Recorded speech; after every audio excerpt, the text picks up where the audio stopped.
Good morning, everyone. It's Joker, and today we are back with another slime video. It is now time for the final part of the Commander Team's World Tour versus Tempered Edge Veldora EX5, the quote-unquote most difficult stage because he has just a literal crap ton of HP, and you have to use some style of blue stacking team. Well, thankfully, we have a blue stacking team. And not only that, but we do have a single target light character, so she will benefit from both the weakness strike stacking and the alt resistance down.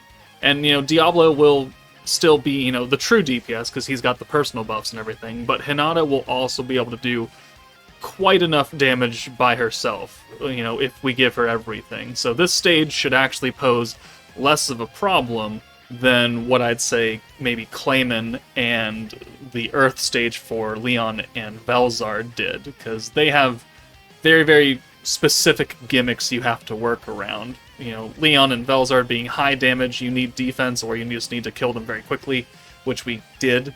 And then Clayman, as you saw the last time, he still murdered two of our people, because we have to take the bind and we have to take the poison on Hinata and Shizu.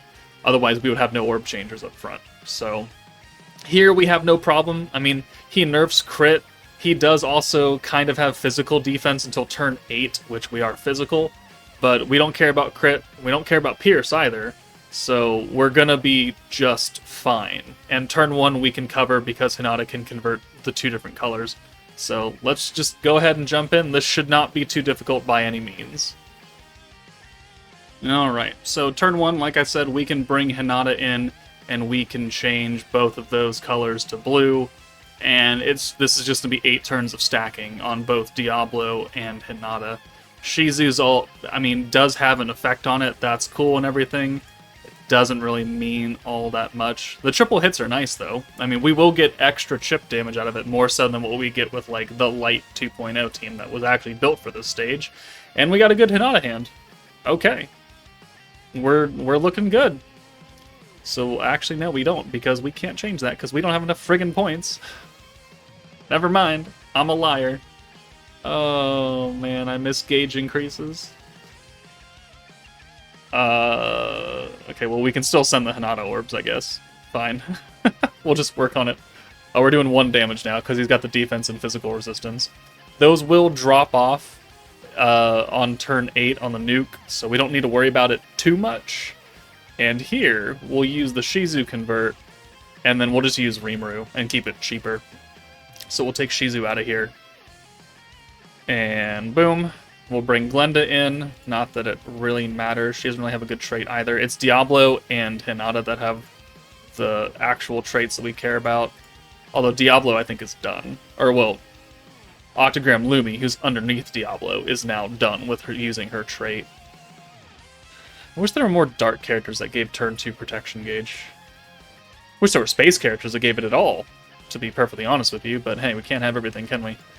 So we will alt swap, we will Hinata convert, that'll give us the full hand, and I think we just run it like this. Shizu, again, is not really a contender here for damage.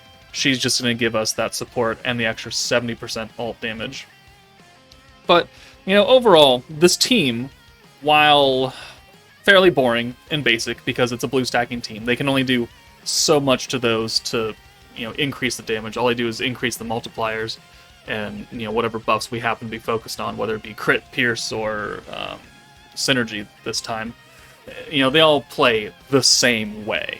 If you're going to try and use a burst team, because there are so many units that you can fit on a burst team nowadays, even big-time units like Space Violet can run on the Exalted Champion team just fine, even though she costs 80 points, and her orb change doesn't really affect the Exalted Champion team at all. Burst teams are a lot more interesting to build around. Meanwhile, blue stacking are Oonga Booga damage. Alright, cool. Awesome.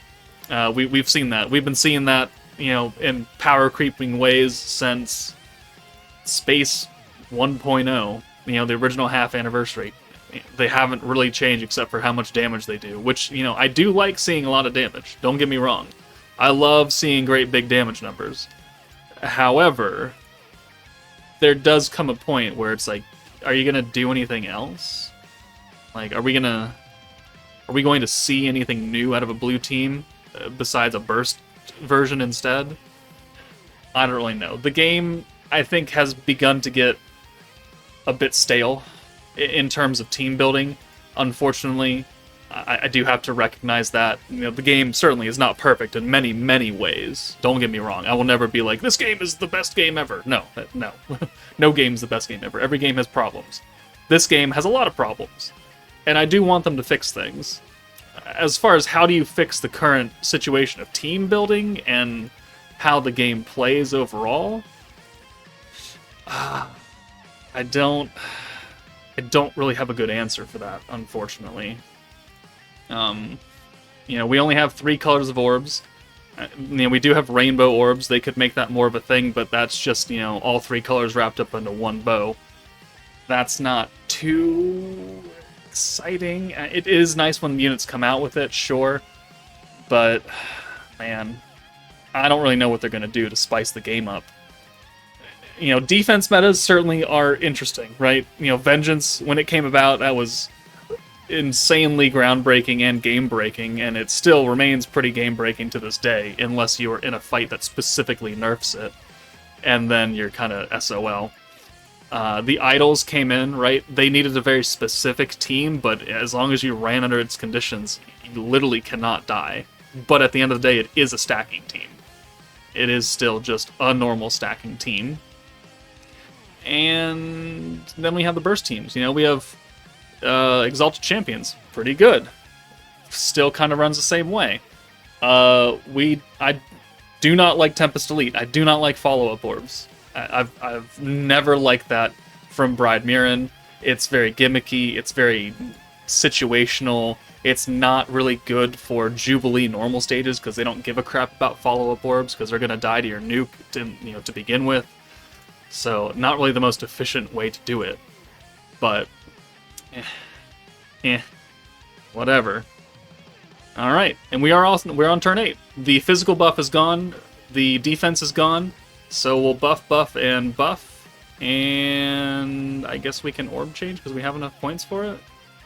Right? We have 2 EX ults, so both Diablo and Hinata have, 190% ult damage, and 100% physical attack, guaranteed synergy, 120% weakness strike from Renard, which Diablo, it doesn't matter on him, but it does for Hinata, and he also has an extra 100% attack, which does matter.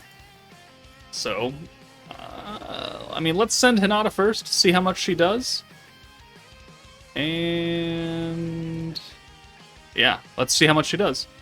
2.2. Okay, well, we didn't even need Diablo and his extra 100% attack.